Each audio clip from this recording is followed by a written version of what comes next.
trying to give myself a head start and back out before you guys even knew what was going on. It still was not enough time.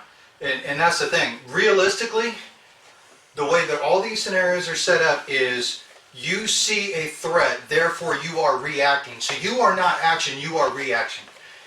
But even when you throw action in, which buys you another quarter to a half a second, it's still not enough time if we close in.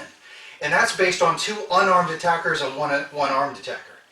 If we were armed and you backed out, if either one of us drew first, we have action over reaction. I've already got a quarter to a half a second on you. Even if you just stood static.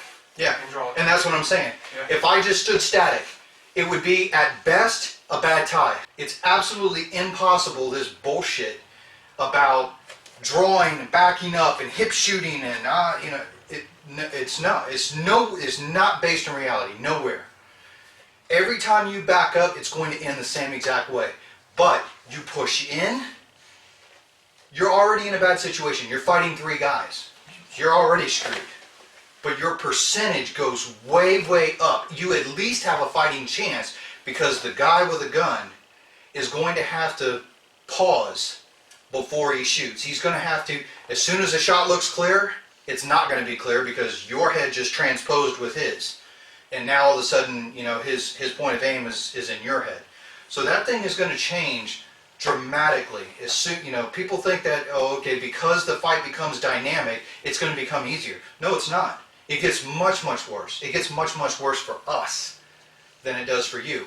You don't have a friendly fire issue. All 3 of us do.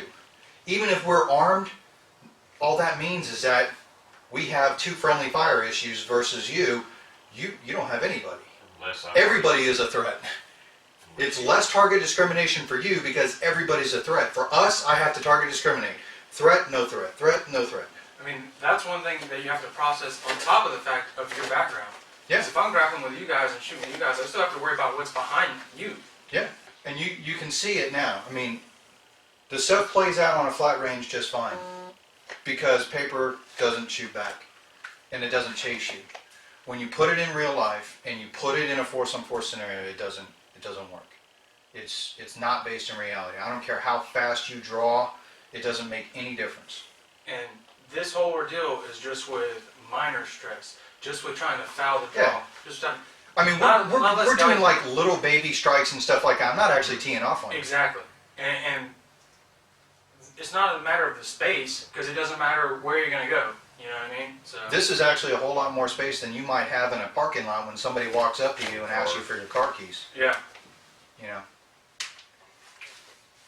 So, I mean, it just depends. If you're pinned in between 2 cars the same way that Jerry was, when he showed up to his truck that day and he had those 3 guys kind of corner him, if you're pinned in like that, I mean, you're in it. Essentially you're in a hallway. Mm-hmm. You got 3 feet to work with now. That's all. We got a whole lot more space in here.